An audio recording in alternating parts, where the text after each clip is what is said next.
പള്ളിയുടെ അമ്പലത്തിന്റെ അടുത്ത് ഷാപ്പ് അനുവദിക്കുന്ന പ്രശ്നമേ ഇല്ല. അതിനുവേണ്ടി മന്ത്രിയെ കാണാൻ നിൽക്കണ്ട. ഞങ്ങൾ എന്താ വേണ്ടെന്ന് വെച്ചാ ചെയ്യാം.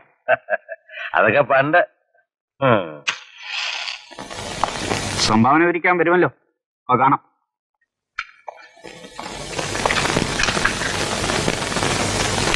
ഏടാ കൊച്ചെന്തു എന്ന് പറയുന്നതാ ഈ വേഷം? അതെ, ഇളയച്ചന്റെ മകൻ വാങ്ങിച്ചു തന്നാ കളയാൻ പറ്റുമോ? കിട്ടുവോ? കൊള്ളാം. വാ ചോദിക്കട്ടെ.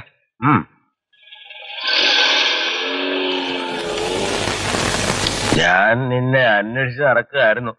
നമ്മുടെ ഷോപ്പ് എംപ്ലോയീസ് യൂണിയൻ സെക്രട്ടറി പുരുഷ പറഞ്ഞു.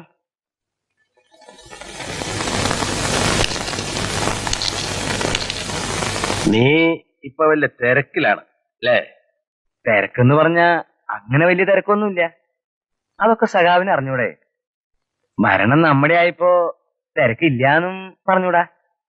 പൈസ ഉണ്ടാക്കാനുള്ള തിരക്ക് അല്ലേ? പൈസയോ? എനിക്ക് എന്തിനാ സഖാവേ പൈസ? ആർക്ക് വേണ്ടിയാ ഞാൻ പൈസ ഉണ്ടാക്കുന്നത്? പാർട്ടി ഓഫീസ് അല്ലേ എന്റെ തറവാട്. ആ തറവാടിന് നീ ചീത്തപ്പേരുണ്ടാക്കും. ഏയ്, പാർട്ടിക്ക് വേണ്ടി ജീവിക്കുന്ന ഞാൻ പാർട്ടിക്ക് ഒരു ചീത്തപ്പേരുണ്ടായ അന്ന് മരിക്കും സഖാവേ. SSLC പരീക്ഷ പാസ്സായി കൊടുക്കാന്ന് പറഞ്ഞ് കുട്ടികളോട് നീ രൂപ വാങ്ങി. അയ്യോ, SSLC പരീക്ഷ? ആ പരീക്ഷ പാസ്സാക്കാൻ കഴിയുമായിരുന്നെങ്കിൽ ഞാനത് പണ്ടേ പാസ്സാകുമായിരുന്നില്ലേ? കള്ളൻ. കഴിഞ്ഞ ആഴ്ച നീ എഡ്യൂക്കേഷൻ ഓഫീസിൽ നിന്നിരുന്ന DO പോറ്റി എന്നോട് പറഞ്ഞല്ലോ. ഭരണം കിട്ടി തുടങ്ങി നിന്റെയൊക്കെ ഊച്ചാളി സ്വഭാവങ്ങൾ. സത്യം പറഞ്ഞോ? ആ നിനക്ക് നല്ലത്. എന്റെ പൊന്ന് സഖാവേ, പാർട്ടിയെ ചീത്തയാക്കാൻ ഞാൻ ഒരു തെറ്റും ചെയ്തിട്ടില്ല. വൈറ്റിപ്പൈപ്പിന് വേണ്ടി ഒരു അഡ്ജസ്റ്റ്മെന്റ്. ആർക്കും ഒരു ഛേദവും ഇല്ല, പാർട്ടിക്ക് ചീത്തപ്പേരുമില്ല. കുട്ടികളെ പാസ്സാക്കാമെന്ന് പറഞ്ഞ് രൂപ വാങ്ങിയ സത്യമാണ്. അതിലൊരു തിരിമറിയില്ല. സഖാവിന് അറിയാലോ, എഡ്യൂക്കേഷൻ ഓഫീസിൽ ചെന്നാൽ ഇവിടെ പല അറിയുന്നതിനേക്കാളും മുമ്പ് അവിടെ അറിയാന്ന്. അത് നീട്ടണ്ട, കാര്യം പറഞ്ഞാൽ മതി. ഓഫീസിൽ എന്റെ ഒരാളുണ്ടെന്ന് പറഞ്ഞ് പിള്ളേരോട് ഞാൻ കാശ് പിടിച്ചു. അയാൾക്ക് പൈസ കൊടുത്ത് തോറ്റവരുടെയും ജയിച്ചവരുടെയും നമ്പർ അറിയും. ജയിച്ചവരുടെ നമ്പർ കാണിച്ച് അയാൾ എനിക്കൊരു ടെലഗ്രാം ചെയ്യും. ആ ടെലഗ്രാം കാണിച്ച് ജയിച്ചവരുടെ കാശ് ഞാൻ എന്റെ പോക്കറ്റിലിടും. തോറ്റവരുടെ കാശ് തിരിച്ചു കൊടുക്കും. അതിലിപ്പോ എന്റെ സഖാവ് ഒരു തെറ്റ്? ഇത്രയും ബുദ്ധിയുള്ള നീ IAS എഴുതിയാൽ പോലും പാസ്സാകുമല്ലോടാ. ഞാനൊരു സഖാവല്ലേ സഖാവേ? ഒരു കാര്യം പറഞ്ഞേക്കാം, മേലിൽ ഇതുപോലെ എന്തെങ്കിലും കേട്ടാൽ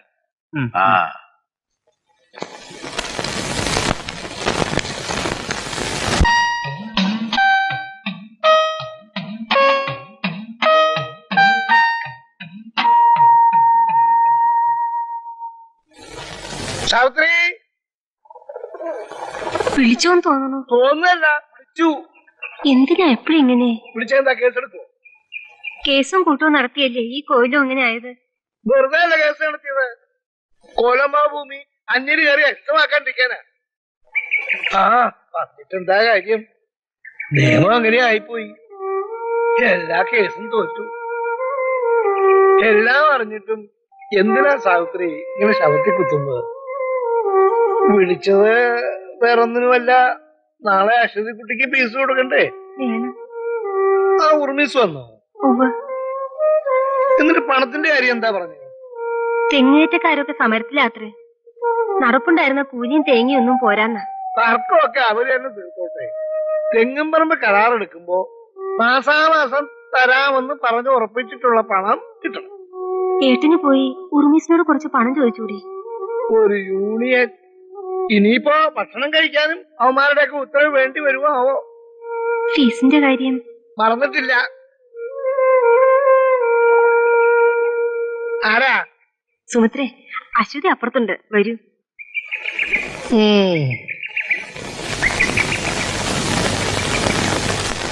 ഞാനൊരു വിശേഷം പറയാൻ വന്നതാ. എന്താ വിശേഷം? അടുത്ത ആഴ്ച എന്റെ കല്യാണമാണ്. അശ്വതി കുട്ടിയെ ഒന്ന് പറഞ്ഞയക്കണം. സുമിത്രയുടെ കല്യാണം ഉറച്ചു എന്ന് അറിഞ്ഞപ്പോ തുടങ്ങിയതാ എന്റെ കാതിരി മന്ത്രം. കല്യാണത്തിന് പോണം പോണോന്ന്. ഏട്ടനോട് കൂടി ഒന്ന് പറഞ്ഞോളൂ കേട്ടോ. എന്താ ഏട്ടനോട് അനുവാദം? സുമിത്രയ്ക്ക് കല്യാണ, അശ്വതി കുട്ടിയെ പറഞ്ഞയക്കണമെന്ന്. അതിനെന്താ, അശ്വതി കുട്ടി പോയിക്കോട്ടെ. ആവൂ, രക്ഷപ്പെട്ടു. അശ്വതി എന്ന് പറഞ്ഞ സുമിത്രയ്ക്ക് ജീവന്. മനസ്സൊന്ന്, ശരീരം രണ്ടെന്നേ ഉള്ളൂ. രണ്ടുപേരുടെയും കല്യാണം ഒരുമിച്ച് നടത്തണമെന്നായിരുന്നു അവരുടെ ആഗ്രഹം. എന്നാ പിന്നെ ഇപ്പൊ എന്തിനാ ആ കുട്ടി കല്യാണം കഴിക്കണേ? അശ്വതി കുട്ടിയുടെ പേടി വരെ കാത്തിരിക്കായിരുന്നില്ലേ? അതിന് ആ കുട്ടിയുടെ അച്ഛനും അമ്മയും സമ്മതിക്കണ്ടേ? അതാ ഇപ്പൊ നല്ല കൂട്ട്. പെൺകുട്ടികൾക്ക് രക്ഷിതാക്കളുണ്ട്. അവര് തീരുമാനിക്കുന്നിടത്ത് ആ കാര്യങ്ങൾ നടക്കുക. മനസ്സിലുണ്ടോ സൗത്രയ്ക്ക്?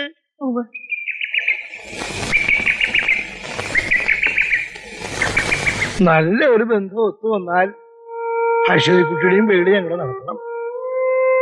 കല്യാണം കഴിഞ്ഞാൽ കുട്ടിയെ വിചാരിക്കുമ്പോഴൊക്കെ കാണാൻ പറ്റില്ല എന്ന് ഓർക്കുമ്പോഴാ സങ്കടം. അശ്വതിക്കുട്ടി എന്തിനാ വിഷമിക്കുന്നത്?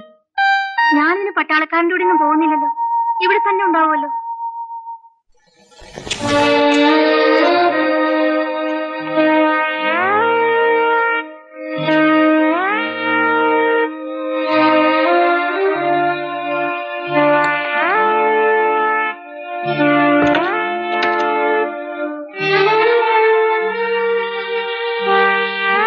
മീനിക്കുട്ടി ഉറങ്ങിയല്ലേ?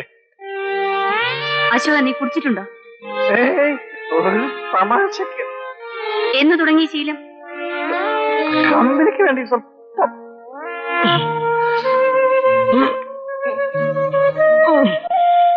എന്താ ചെറുതിക്ക് മനസ്സിലായില്ലേ? പണം എവിടുന്നാ നിനക്ക് ഇത്രയേറെ പണം കിട്ടിയത്? മന്ത്രി അലിയായ ഇങ്ങനെയൊക്കെ ഇരിക്കും. ഒരു വാക്കിന്റെ ചെലവേ ഉള്ളൂ. പണം എത്ര വേണേ കിട്ടും. നീ ചേട്ടന് ചീത്തയാക്കാൻ ഇറങ്ങിയിരിക്കുകയാണോ? ചേട്ടൻ ആവശ്യത്തിന്റെ പേര് മാത്രം മതി. എന്റെ പൊണ്ണ് ചേട്ടത്തിയമ്മേ, കുറച്ച് സമ്പാദിക്കാൻ കൂടി പറ. കുറെ ജയിലിൽ കിടന്നതും തല്ലുകൊണ്ടൊക്കെ അല്ലേ. ഇപ്പൊ നല്ല ക്യാഷ് ഉണ്ടാക്കാൻ പറ്റിയ സമയം. മന്ത്രിസ്ഥാനം പോയാലേ കാക്ക പോലും തിരിഞ്ഞു നോക്കില്ല. ചേട്ടത്തി, ഞാനൊരു കാര്യം പറഞ്ഞു. ചേട്ടനെ ആവശ്യം കൊണ്ട് കളഞ്ഞു. ചേട്ടത്തിക്ക് എന്റെ കൂടെ നിന്ന് തരാമോ? പിന്നത്തെ കാര്യമൊക്കെ ഞാനിട്ടു. ഓക്കെ, ഇവിടെ ഈ ഫോൺ ഉണ്ടല്ലോ, ഒന്ന് വിളിച്ചാൽ മതി. മന്ത്രിയുടെ ഭാര്യയുടെ വാക്ക് ഏത് ഓഫീസിലും അനുസരിക്കും. പണമല്ല, എന്ത് വേണം ഇവിടെ എത്തും. അശോകൻ, നീ തന്നെയാണോ ഇതൊക്കെ പറയുന്നത്? അതോ നിന്റെ വയറ്റിൽ കിടക്കുന്ന മദ്യോ? ഞാൻ അത്ര പൂസായിട്ടൊന്നുമില്ല. പിന്നെ ഞാനിപ്പോ സംസാരിക്കുന്നത് ചേർത്തിയോടല്ല, മന്ത്രിയുടെ ഭാര്യയാണ്.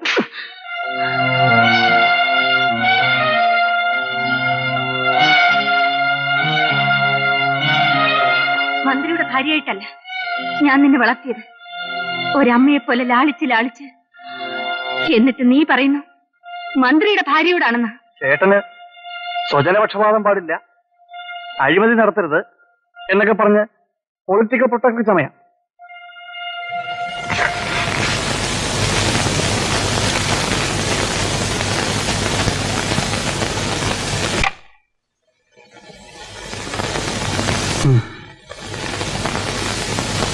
മിനിക്കുട്ടി, മിനിക്കുട്ടി, മിനിക്കുട്ടി.